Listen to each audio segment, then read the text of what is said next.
Salut les amis, je vais vous montrer en quelques minutes comment on peut effectivement faire un fake, faire apparaître par exemple à cette fenêtre ou une autre, peu importe, hein, je vais prendre celle-ci parce qu'elle est bien éclairée, une silhouette, mais une silhouette tellement bien faite que elle fera discuter évidemment, c'est juste pour montrer à quel point ça peut être simple. Alors pour ça, ouvrir, j'ai téléchargé une silhouette noire, voilà, on va se servir d'elle. Euh, on va la détourer rapidement, on va prendre la baguette magique, hein, ça va être plus simple. Hop, donc là on a sélectionné le blanc mais c'est pas lui qu'on veut. Sélection, on intervertit, voilà. CTRL C, on copie.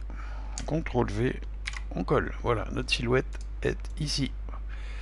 Donc faut la mettre à la fenêtre. Alors le truc c'est que si elle est devant la fenêtre, eh oui, ça va pas faire vrai, hein. Il faut qu'elle soit derrière la fenêtre. Donc c'est là que les calques de fusion vont être très très utiles par exemple. Donc on n'aura même pas besoin de toute la silhouette, hein. Je pense que le buste va suffire. Ouais, on va peut-être la recadrer, je sais pas si je peux la recadrer comme ça, non, je sais ce que je vais faire, on va sélectionner. Donc lui on va l'éteindre. Je ne veux que ça. Voilà. Donc sélection, intervertir, supprimer. Voilà. Ok, donc on a bien que le buste. Maintenant, on va désélectionner, on va lui apporter des petites corrections manuelles. On va le sélectionner d'abord, édition, correction manuelle. On va le mettre dans l'axe de la fenêtre déjà. Alors, on va essayer de l'aligner. Voilà. Maintenant, on va réduire son échelle, bien sûr. Voilà, imaginons qu'on veuille le mettre ici. Bon, il est un peu large pour la fenêtre. On va le mettre un peu plus petit, on va le mettre plus haut. Voilà, quelque chose d'assez fantomatique et énigmatique, hein. Alors pour ça, on va pas se casser la tête maintenant, on va grossir, hein. 500%, ça va pixeliser, oups, pardon, ça va pixeliser, mais on y verra plus clair. Voilà, on en est là. Donc est-ce que je suis bien aligné par rapport à la fenêtre? Oui, on va se mettre comme ça. Donc là, le fake n'opère pas parce que les croisillons de la fenêtre sont derrière. Et il faudrait que ce soit la silhouette qui soit derrière la fenêtre. Pour ça, on va créer un calque de fusion. Hop, on va revenir ici. On applique donc la position qu'on lui veut. Le calque de fusion ici. Si on est en couleur noire ici, à chaque fois que je vais faire passer un pinceau, alors un pinceau, on va choisir pinceau de petite taille peut-être. Ah, c'est un peu gros, on va prendre quelque chose comme ça. Voilà, à chaque fois que je vais être sur ce calque et que... Alors, on va continuer à le réduire, je suis désolé. Voilà, la taille du pinceau, on va essayer de faire la taille des croisillons, hein. Et quand je vais passer là, vous voyez, ça va enlever le croisillon, si bien que notre silhouette va se trouver derrière. Vous voyez, alors là, ce que je vous recommande, c'est de la transparence pour voir le croisillon quand même, pour pouvoir le suivre. Tac. Hop, travail de patience, mais c'est pas insurmontable, hein. Vous voyez que là, je vous le fais à vitesse réelle, hein, donc c'est pas dramatique, mais voilà, c'est pour montrer que malheureusement, ben oui, c'est vrai quand dans le paranormal, évidemment, si des gens maîtrisent quelques logiciels, évidemment, ce que je vous fais là, c'est faisable avec After Effects sans aucun problème, hein. Là, je vais agrandir un tout petit peu parce que on a des choses un peu plus grosses ici, vous voyez là. Hop, on y va. J'ai sélectionné une brosse pas trop dure, hein, pour que ce soit progressif. Voilà. Alors, ici, on a bien... Voilà, donc vous voyez là déjà, l'épaule est passée derrière, hein.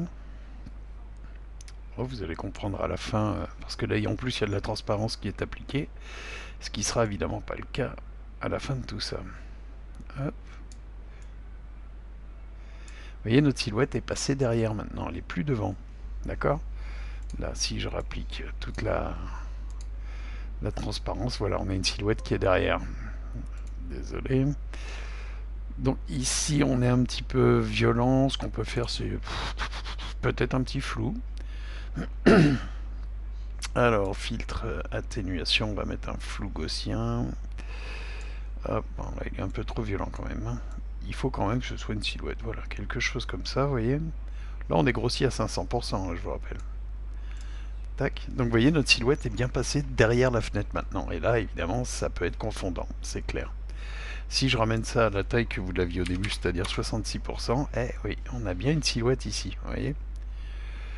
Donc voilà comment peuvent fonctionner certains fakes. Alors c'est encore améliorable, là je vous ai fait quelque chose de rapide, vite fait, évidemment. Ensuite on peut plus le bouger, si je le bouge ça n'a plus de sens parce que vous voyez on a gardé les croisillons, hein. D'accord. Donc CTRL Z pour remettre en place. On va peut-être un tout petit peu le flouter encore un petit peu. Alors surtout bien sélectionner notre calque, hein, c'est lui. Et pas le masque de fusion, hein. Lui, c'est ce qui a permis de faire réapparaître l'image du dessous à travers les croisillons. Donc on revient là, filtre atténuation, flou gaussien. Donc là, on est à fond dans le flou, on va pas aller trop loin non plus. Il en faut juste un tout petit peu et donner cet aspect assez fantomatique. Hop, voilà, quelque chose comme ça. On peut aussi diminuer l'intensité. Voilà, ça peut être quelque chose, vous voyez, déjà, qui peut faire parler, évidemment. Il nous reste ensuite calque, aplatir l'image, terminé. Voilà, maintenant les réglages que je ferai dessus, je sais pas, de niveau par exemple, bah, ils concerneront toute l'image, hein, d'accord. Voilà, là on a bien une silhouette, effectivement, qui se trouve derrière la fenêtre et pas devant la fenêtre. Donc voilà, ça c'était avec Photoshop, ça a duré 6 minutes 50, vous voyez, pour faire ce petit entre guillemets trucage. Voilà. Donc je prends des risques en vous montrant ça parce que le jour où je ferai une vraie photo ou quelque chose comme ça apparaîtra derrière, bah, pourrait dire il l'a faké. Mais en réalité, ce ne sera pas le cas, bien évidemment. Cela dit, si je prenais une photo que je voyais ça, voilà, je ne sais pas si je rentrerai honnêtement. Mais enfin, j'irai tout de suite me poser la question de savoir est-ce qu'il y a déjà du monde à l'intérieur ou pas. Donc voilà, ça c'est juste pour une image figée. Évidemment, c'est possible avec After Effects, c'est un petit peu plus compliqué, mais les masques existent de la même manière et vous pouvez tout à fait faire s'articuler une silhouette derrière, hein. D'accord. Voilà les amis, donc attention, tombez pas dans les panneaux, mais ne soyez pas non plus complètement réfractaires à tout ça. Je précise quand même que en ce qui me concerne, je crois à une activité potentiellement paranormale dans certains lieux, ou pourquoi pas tous, mais certains ont l'air de s'y prêter un petit peu plus. Alors c'est peut-être la connotation des films d'horreur, hein, qui ressortent. Mais voilà, je suis enclin à croire à ce genre de choses, mais pas à n'importe quoi non plus. Je suis un abominable cartésien, mais pas réfractaire en revanche. Voilà. Et ben écoutez, je vous souhaite une bonne journée, et puis écoutez, bon fake. Allez, ciao les amis.